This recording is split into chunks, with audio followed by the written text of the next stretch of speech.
Hello, work wives. I think it's Tuesday when we're publishing these episodes. So Yes. happy Happy Tuesday. Tuesday. It's not Tuesday when we're recording it, but No, it's Wednesday, but but it's your Tuesday, you know. yeah, We decided to launch these on Tuesday because we think it's the worst day of the work yeah. week.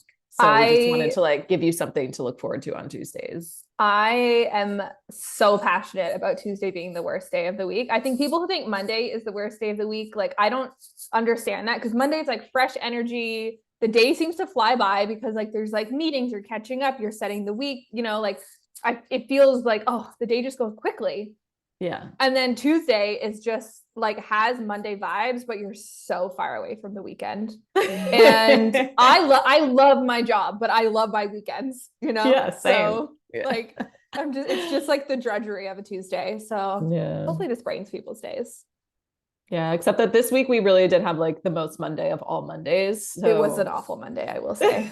but But it did go by it had nothing, quickly. yeah, but it also didn't have anything to do with it necessarily being Monday. It was just like a lot of bad things all in one day. It was a rough day. Like Yeah. I'm doing dry March right now. And I said to James, I was like this is the day where I would have had a glass of wine if I wasn't doing dry March because Yes. like I just like again just to have like the time to sit and just like do something for myself that I enjoy. Like, oh man, a glass of Prosecco would have gone down swimmingly on Monday, but I stuck to my dry March. So I was really proud of myself. Well, here we are, our Wednesday, your Tuesday, and we are here with some more stories, some more advice to Yep. help you create work cultures that, quite Don't frankly, suck. don't suck, you know? We're done with that. We're over it. And the more and more I read these submissions, the more and more I realize that like a lot of your work cultures really do suck. Yeah. And like I think I knew that, but I think it's so normal. It's So so sad, but normal that like you're like, the audacity of people is yeah, just shocking sometimes. yeah, but also so normal that you're kind of like, it's not until you're out of it that you really can see how Right. terrible it is Yeah. for a lot of And people like who just my have to deal with it. goal, I'm interested from your perspective as a team member, but like my goal, especially with Run Like Clockwork and with this podcast, is to encourage small business owners and I guess leaders of teams who have an opportunity to make an impact on the culture to shift, how Do it differently. how they react, how they respond, how they act, how they behave, how they speak, how they lead in their work environments. Because it doesn't have to be this way, but I think we have these models. And a lot of the people that do submit, I think, are in, maybe more corporate cultures as Yeah. well. But as small business owners and as small business team members, like we have the opportunity to do things differently. So hopefully this podcast also gives you like permission to not act this way. And I guess for team members, if you're in the corporate world, gives you more courage to speak up, to do things a different way, and more courage to maybe leave an environment that is toxic, because it doesn't have to be that way. And not every workplace is that way. And hopefully we can help create more workplaces that aren't that way. Yeah, I think the tides are shifting. I'm hopeful that people are, I mean, but I think it's just because everyone's had enough. And I do think, especially within, through the pandemic, I think obviously the pandemic was really hard for a lot of people and highlighted a lot of struggles. And now that we're dealing with like cost of living increases, people are like, I am working so much in this horrible environment and I'm not even making enough money to actually live my life. Like the payoff is not even there anymore, because I do know that a lot of people would just like shut up and sit down because like the paycheck was nice. Yeah, like the golden handcuffs scenario. Right. Like working for the weekend, where I can just deal with this because like I work to live. But like a lot of people, that's not even the case anymore. We're like, because of inflation, cost of living, like people are not working. They're not even making enough money anymore. So that band-aid or that like that's not there as incentive like at least a perk. is not Thank even you. there. Yeah. So I think people are like, enough. I've Nah, had enough. no, thank you. Yeah. So I'm hopeful that people will start to see that like this isn't normal. And if you're experiencing behaviors or you're in situations like we talk about on this podcast, like I want you to be able to look around and realize it's not normal and it doesn't have to be that way. Mm-hmm. And there are people who are willing and want to do things differently, but have also been brought up in this environment. So like they might not be perfect, but like having conversations and working towards the ideal together is a great first step. Like they're trying, like there are people that are trying, right? Yes. And like working towards the improvement. So look for those, especially if you're in the, and ask these questions, right? If you're like interviewing at a organization that you're going to make a switch to, I think it's important to like ask hard questions about culture and about fit and about their leadership style and approach, and don't settle, I saw a trend, actually saw like a TikTok about this, was like same but different. It was actually someone who was looking to rent a property, and they asked the landlord, can I interview some of your past tenants because I want to hear what you're like as a landlord.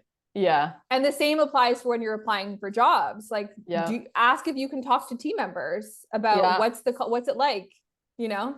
I remember I saw like a reel or a TikTok or something about this maybe a year, 2 years ago, and I found it to be a really smart tip too. From the like work perspective, it was like, flip the script. Like, you know, people check out your referrals, but like you're also interviewing these people, you know, like you're interviewing this company. So ask to interview people that currently work with them, right? Ask to talk to a few people that are currently on the team or who have been passed on the team. And I'm like, it's a great tip, right? Because just like someone who's interviewing can say what you want to hear, like so can an employer, you know, say what you want to hear, and then it doesn't match and you're in a place where you don't want to be. So I think and even having the willingness to like be like, yeah, sure, you can like, even that to me is enough of a green flag. Because if the employer's like, no, I'm like, well, why can't I talk to them? Right. Like, what are you trying to hide? What are they going to say? And that might not be true. It might just, like, there's lots of reasons they could spin it, but also it's not that hard to be like, sure, you can talk to Sarah from accounting. Right. You can easily build that into your process, your hiring process. Mm-hmm. You know? Yeah, our hiring process, like, they don't talk to me sometimes ever. I mean, once they start working here, they do, but like, that's not necessarily part of the hiring process. It's not necessarily to interview with me. You know, it's to interview with people that are going to be working with them on the team and leading them, you know, whether it's you or Julie or Gabby or so, you know, someone on the team is more likely to do that interview than me. And so I think that hopefully is a green flag for people. And it also like removes that from my plate. So just from like a clockwork perspective, like why do I need to do that interview? Especially if this person is not going to be working directly with me, I want to make sure that whoever they're going to be working the most with has a say in who's being hired. You know, it's like, it doesn't really matter if they click well with me. I know. And I think it matters a little bit, but it matters more that you get along with the people that you're going to, or at least can tolerate and coexist and respect each other with the people that you're going to be working with more closely. Yeah. And that is such an important factor that I think people just completely undervalue, is like, people leave jobs because they're leaving the people there. So if you don't click, like, that is enough reason for people, because you spend so much time with these people. Like, I don't want to hire someone who, like, we just have a personality clash, because that clash is going to, and again, I'm not saying we're hiring like clones of all of us by any stretch, but if there's like a culture misalignment, they're not going to last, or you're going to lose good people because they're like, this isn't the culture that I signed on for anymore. So look at us, just like going clockwork. Can't help it. I know. Random conversation. It's what it is. We have some really great submissions today though, so I think we should. Ready to dive in? Okay. You want to read the first one? Okay. I'm not going to say the word, although Just say the see you next Tuesday. Yeah. So the pseudonym is see you next Tuesday. Also, I saw another TikTok that's like the only people who can get away with saying that word are Aussies and Brits, because when they say it, it just sounds better. Doesn't sound the but way when like an when American or Southern, it just sounds so weird. And I was like, so bad. So bad. But anyway, I just thought it was funny because when I lived out west, there's tons of Aussies there because they come from Australia to like Whistler to ski. Yeah. And they say this word all the time. And it's like no big deal. Normal, there's just part of the vocabulary. It's like us saying like the B word, you know? And it was an adjustment for sure. And for us, it's like a very jarring word. Word. Yeah. So anyway, see you next Tuesday asks, what do you do when your boss acts like a see you next Tuesday through email and text, but in person acts like your best friend? This is such a good question because it happens all the time. To you? Like in life. Oh. Like text, like email and text, I actually feel like it's the worst so brave form of communication, honestly, truly, because there's no inflection, there's no tone, and you make up the tone in your head. Right. So I feel like almost, oh yeah, that's true. Yeah. So maybe part of this is like the tone is lost and she's not being a see you next Tuesday. Maybe, or maybe like maybe once or twice there was a very see you next, and then now that's attached. Like that's the voice I hear. Again, I'm not saying that the person submitting is over exaggerating. I'm just saying that once I have it in my head that someone is being like that, I will read everything like that. Yeah. It's true. But it has to start from somewhere. So I do think this is something that to bring it back to Clockwork, this is actually like we do something at Clockwork called a vibe check when we're communicating a ton over Slack, and which is just via text for those who don't use Slack in your business. Like it's just a form of messaging. Yeah.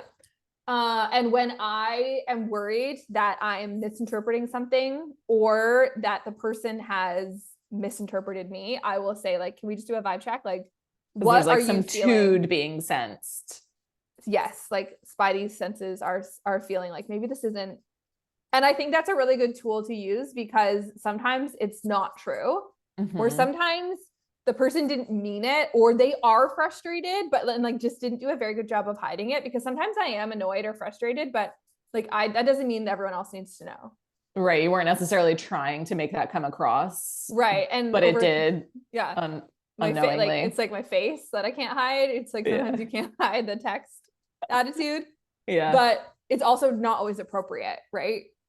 Yeah. Like to be giving attitude, even if you're annoyed. So the vibe check is really helpful. You like, or whatever language feels more appropriate for you, but just doing like a straight up, hey, can we just check in on the tone of this conversation? Because it's very easy to get misaligned.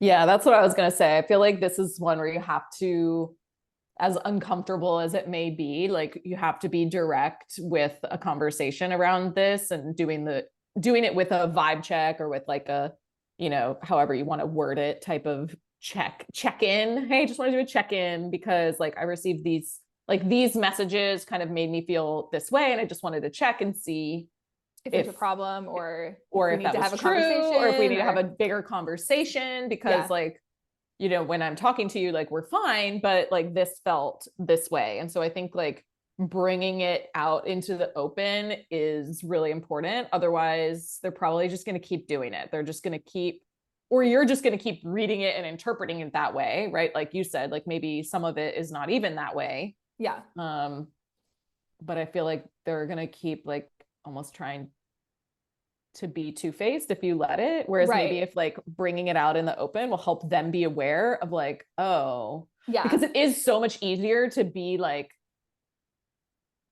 tooty. What's the word? Like catty or sassy like, or sassy, like in a text or something that like someone is not brave enough to say to your face. Yeah. It's easier for them to do that in writing. But if we bring that to the forefront and bring it out into the open, I think it will help them acknowledge that like, oh, like they know I'm being this person. And then they know I'm being this quote unquote nice person to their face. And those things don't match. And so I need to hopefully even reassure them, like, oh my gosh, I don't mean it that way, or like, what specifically, like, is there certain language, is there, okay, can we Or talk like about maybe there's something that they need to address of like, yeah, I don't like when you ask me these questions via yes, text or something, right? Like, okay, then we can move forward, right? Yeah. Instead of just like putting everything under the rug and acting Yeah. like it's fine. Can we talk about, not to call him out, but can we talk about Tyler and the melty face emoji? Yeah. Oh my gosh. This is a So, perfect example of this in a harmless way, but not, it almost wasn't harmless, so, in texting with my husband for weeks, this emoji that I think is a really appropriate use of like when I'm feeling like run down or exhausted or just like, oh my God, kill me, for lack of better words. Yeah. Right. It's the melting emoji, right? Where the emoji is literally just like melting into the ground. Like, yes, like dissolving. Dissolving. Yeah. And like sometimes that's how I feel, right? Like I literally feel like FML. I'm just dissolving, right? It's the also the like Homer, it's the almost the emoji oh yeah, equivalent of the Homer like Simpson backing up. It's just like, I can't even believe this is happening. Like, remove me from the situation kind of thing. Yeah. Right. But then what did Tyler think it was? Okay, so for like weeks, I'm sending him this emoji. It's been your favorite emoji for months. A long time. I love it because apparently I'm dissolving a lot, right? I probably need to check in on that. But there's just like so many appropriate situations for that emoji. Oh, yeah. And so I'm like sending him this emoji and blah, blah, blah, blah, blah. And then we have we're talking in person and he's like, can you just stop sending me that emoji? And I'm like, why? Like what? And he's like, he does this face. I was like, what do you think that emoji is? Because he's like, oh, it just sounds so like condescending. And I'm like, condescending? I'm like, what do you think that emoji is? And he's like, I don't even remember what he said, like giving me like these eyes. Like passive aggressive. Yeah. Passive aggressive eyes or something. And I was like, what? I was like, that is not even the emoji. And he's like, yes, it is. It's like this person, like, oh, he was like giving like side face or something. Like he thought like the face was like looking to the side when really the face is like melting into like, the ground. Yeah, it's like, help me. And he thought I was like being a bitch, like he thought I was saying like, you're not doing enough, or like that's how he was interpreting it. Like, and so then I like took it out and I like zoomed in on it and he was just like, oh my God. He's like, I've been misinterpreting your texts for weeks. Yeah. Like weeks and weeks and weeks. I'm like, wow, you thought I was like really being rude. All like every time I sent it, like he thought I was like just having being rude. Yeah. Like being rude about whatever it was. And I was like, no, like look at all the times I sent it. It was like, oh my gosh, like kid's sick again. This. And she's like, like she's been on the potty for 47 minutes and won't get off, like melting emoji or like like kids school call, they have to go pick her up, but I have 14 back-to-back messages today, like melting emoji. Right. Like, so it like really transformed so funny our texting relationship. But I'm all that to say, like, I'm really glad he eventually said something. Yeah. Because we're completely, and this happens often to us, like which couples therapy has been so helpful for us because sometimes our couples counselor, like I'll say something and she'll ask him, like, what did you hear? And like what he says of what I said, I'm like, it's not the same. No, it's completely different language. I'm like, I literally said none of those words, but okay. Like if that's how you interpreted it, that's where we're, that's where we're not meeting each other. That's where we're not connecting. So same thing is true in work environments, right? Like we're speaking different languages sometimes and misinterpreting things. And so I think having an open dialogue, as tough as it may be to bring it up, I think that that's the best way to go with the see you next Tuesday. And if she is being a see you next Tuesday and you call her out on it, then hopefully that changes her. Like, right. She's like, hopefully some self-awareness is brought to the situation. And then I guess if there's not, then I would bring it to a higher up. Yeah, if there is one. You're like, I don't need like passive aggressive employers, Yeah. Anyway, great submission. I love it. Great submission. Mm-hmm. All right. Next one. This is from Losing My Mind. Okay, what do you do when your stakeholder constantly questions the direction you're going when you've outlined and agreed to the strategy in previous meetings? This guy I worked with on a project was always like, insert their name. Can we back up? Why are we approaching it this way? I want to lose my mind in every single meeting. Oh, I am name. Emily, can we back up? Yeah.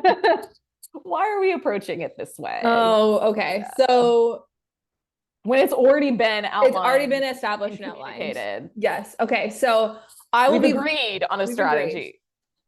I will be vulnerable enough to say here that this is something that I struggle with, because I sometimes operate like a fast moving train where I'm just like, go, go, go, go, go. Like, like we're 80% outlined, just steamroll through the rest of it. It'll be fine. It's not that deep. I used to not be that way, but I think working with you has kind of like brought me more towards like the middle ground. The middle ground, right? I used to be the person asking the questions. But I actually saw what that does to creative energy by like constantly stopping the train. It's just like draining and frustrating for the person, because I'm not the creative person. I'm more of like the implementer. So sometimes like pulling the e-brake on the train is just like they can't get it going again. So I kind of had to learn to just be along for the ride. But it's so challenging to know the difference between when someone's asking something because they really don't understand, or respecting their process because maybe they have like they look at things differently, so they need different information to get to the same understanding that you do. Yeah. It's hard to know the difference between someone who's just like not grasping things or someone who's just being difficult with you. I don't know if I have a solution. I'm rambling now, but well, I'm more like, I empathize with you. you're validating that like this Yes. is frustrating, Yeah. right? Which I think is important too. I'm curious if like at the end of previous meetings, like maybe we can have some sign-offs or something, right? Like this is what we've agreed to. This is what we're going to do on the next call, right? So that we're not consistently moving backwards and having to wrap up, or maybe even a so yes, like do that at the end of the call. Like, here's what we've decided on. Here's what's happening at the next meeting. Like you're agreeing to that, have them check it off. And then pre-meeting, maybe send them like, whether it's in the agenda or like even a quick video, like, hey, just so that we can like get rolling today. Like, here's what we've already agreed on as we discussed on the last meeting. Here's what we're going to discuss today, just so that they're kind of reminded that they signed off on this, right? Like that they said they were ready to go.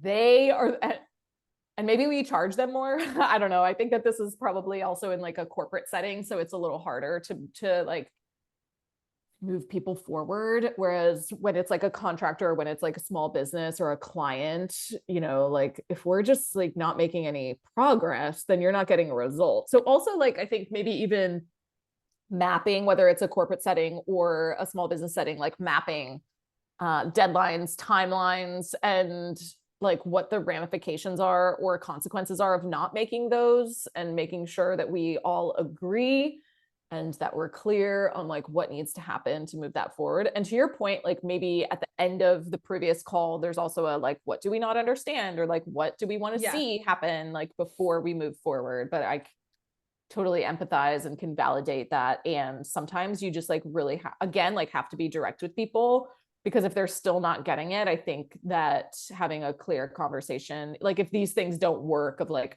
putting, you know, a wrap up on a very clear wrap up and a very clear sign off process. You can even have them like literally signature that like, I'm signing off on these things, I'm ready to move to the next one. And then maybe if that's still not working, communicating very clearly, like, hey, we need to be making this progress. Like every time that we start a meeting, like you're wanting to slow down and go backwards, but that is not a good use of our time. And it actually really stunts my creative process as well. And so what is a supportive solution that we could come to together, right? Like, how can I help you feel supported, that we're not moving too fast, or that you understand everything that we're doing?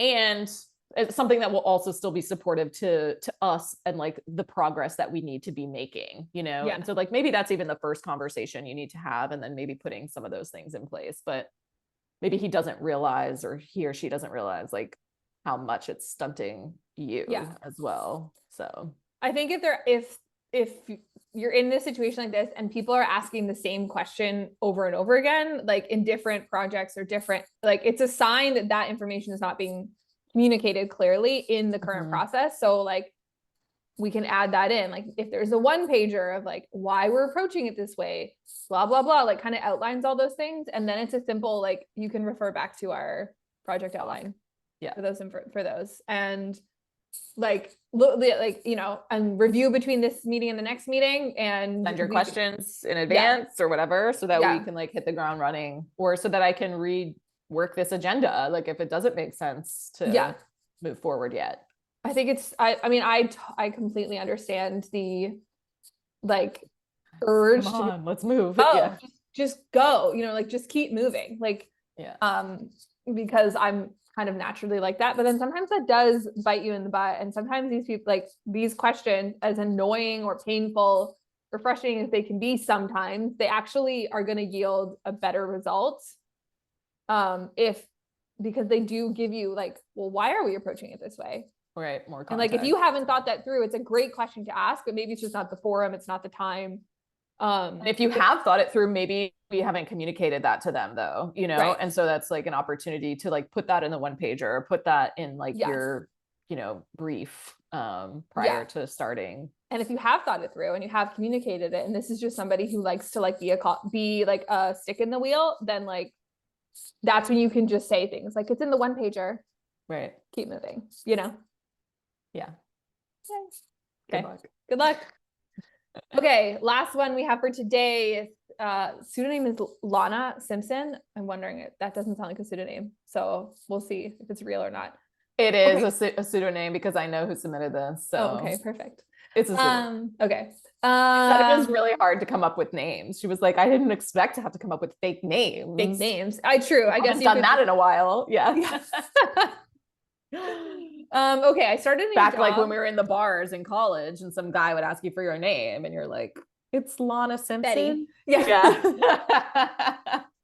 My girlfriend and I was always Betty, and she was always Veronica, because I was blonde and she was dark hair. I love it. Yeah. Okay. So her submission, I started a new job where I was told I had unlimited PTO, which is a blessing and a curse. When I thought I was doing the responsible thing by putting in all of the days off my kid's school was closed for the year in advance, my boss scheduled a meeting to discuss it. He started going off on tangents about how employees without kids are expected to work harder. I roll. And I was getting enough recharge time if all of my PTO was with my kids. It was an HR nightmare. After a few weeks, I reported it to HR and the co-founder, who was a mom as well.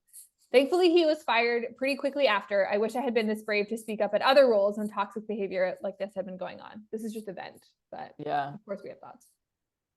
Yeah, there's so many things like that are red flags in here. Like, yeah, I'm glad he was fired. So there's resolution, good resolution there. But like, it's such an HR nightmare because it's none of his business what you're doing with your PTO. Like, they're not even allowed to ask you that. Like, no. So just leave me alone. Like, I'm putting in my PTO, and it doesn't matter what I'm doing. If someone wants to share with you what they're doing on their PTO, fine. But if they don't put that information forward, you don't have to tell them, you know, like, and it's none of their business also to like judge and tell you their concerns for what you're doing with your time. Like she said, like she thought she was being responsible by putting in like, oh, here's all my for the whole year. Here's all the PD days, you know, that they're going to be off from school. So I'm going to take days off instead of trying to work while my kids are there, you know, like, it's just like, she's trying to do the right thing. And then she's getting chastised for it. And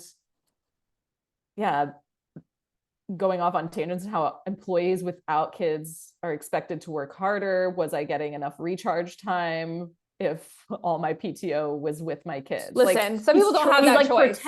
Right. Like, he's pretending to be concerned, but are you paying me enough to put my kids in day camp?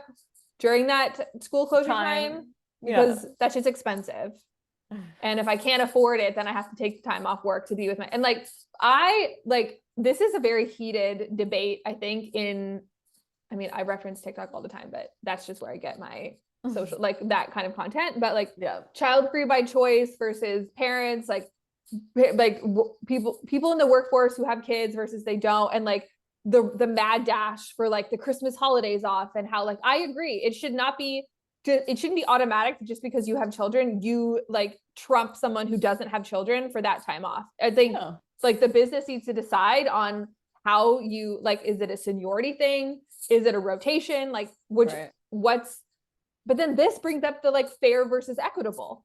But having children is a choice, you know what I mean? So it's like, there are, it's like a layered conversation. This boss obviously was completely in the wrong. But I think of the bigger conversation, like it gets really heated because it's also between two communities who are incredibly passionate about like their stance on it, right? Like kids versus no kids. And so I personally don't believe that people without kids are expected to work harder. I love when people, like, I see it all the, like, I'll see videos about it when they'll be like, oh, well, a parent asked me to swap even though I had it. But like, no, like, good. You don't have to swap. Like, you are just as entitled to the time as everyone else. And if it is a seniority basis or a fair rotation, then like, it is what it is. Like, as when you become a parent, you know that for 16 or 14 years or whatever it is, like, you're going to have to figure that shit out. Like, until your kids are old enough to like be independent at home. Like, my kids are 9 and 7. They're home on March break right now. They're like, you know, like yesterday I took a break midday, like watch a movie with them, but they're sufficient enough that they can watch them. They can do stuff while I'm working. So I don't have to take the time off, but like, I wouldn't get priority over someone else on the team just because my kids are home. Right. So I don't know. It's really, I'm glad he gets fired because it's like, you can't ask people why they're taking time off. And it's like, am I getting enough recharge time? It's like, some people don't have the luxury to. Like, no, I'm not, but do you want me to take more time off? Because you seem to be upset about the time that I'm already taking, you know? And like, maybe I don't have anyone else to take my kids. So like, I don't have, like, having time off without your kids actually is the luxury, right? Like, maybe you don't have a community grandparents or enough money to put your kids in like summer camp all summer long and all that stuff, because that stuff's so expensive. And like, if your salary doesn't cover it, then you got to be home with them. Like, I mean, it's still toxic and wrong. Like, but I can appreciate that he maybe just didn't know. And he just needs, you know, an opportunity to learn that, like, that's not the right approach. But what he's trying to say is, I'm concerned that you're not, you know, that you're using all your PTO and still not getting recharged. I get it. Like, maybe the intent didn't match the impact there, right? Which is an important distinction, right? Like, the intent could be good, impact negative, right? So I'll give this guy an opportunity to learn, but it sounds like he was like toxic in other ways because he got fired quickly after. I'm glad that she went to someone, and because sometimes we just sit with that and think it's okay, or think that like, okay, I'll just take it. And like she said, I wish I had been brave enough to speak up at other roles when toxic behavior had been going on. So kudos to you for doing that. I remember like when I worked at corporate, I worked at a paper mill. And so the paper mill was open like 365 days a year, 24 hours a day. Like, there was no vacation. Like, we literally didn't even get holidays. Like Christmas Eve was not a holiday, you know, like, we didn't get that off. You had to, if you wanted that day off, you needed to use a vacation day. And I only got like 5 vacation days for the whole year. Imagine that. And you don't even get like normal holidays. So wild.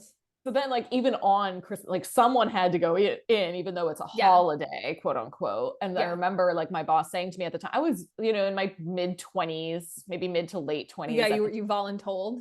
I was voluntold that I had to go in on that. I was, you know, my job to go in on Christmas because I didn't have a family, and because I lived, you know, out of state from family, because that was kind of how they helped us get promoted, was like they moved you around a lot. And yeah, so I didn't have family nearby or anything like that. So it was just, I was voluntold that since I didn't have any family, I should be the one to have to come in on Christmas, on the holidays. So I was like, if I wasn't sad enough being alone, now I'm real sad. But I took Churchy Bear in with me to the paper mill that day. He sat with me. Your family did my work. And there was other people there, because unfortunately, like, you know, people had to work on Christmas. So I've worked, like, when you work in hospitality, I've worked many a holiday. Like, it's like the world still spins. McDonald's drive-thru is still open on Christmas Day, you know? And you know what? Like, that's and not everyone thing, celebrates Christmas.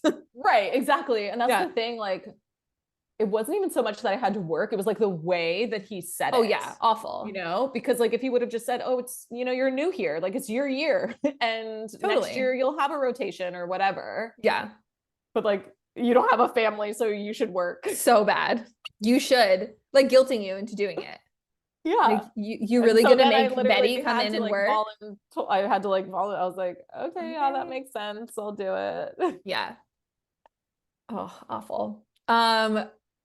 Little side tangent about this. This is, let this be a warning to companies.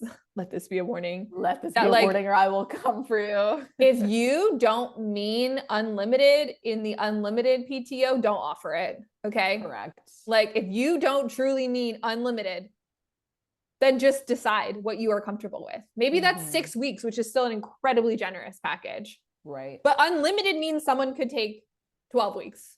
They could take every, you know what I mean? Like, over the year. As long as they're still getting, you know, I'm sure that's in the contract, like, right. As long as they're still getting their job done, or like meeting their goals or whatever outcomes, then unlimited you can't really ask them what. It's a really challenging thing to offer. Because someone being off impacts especially if someone being off impacts other people.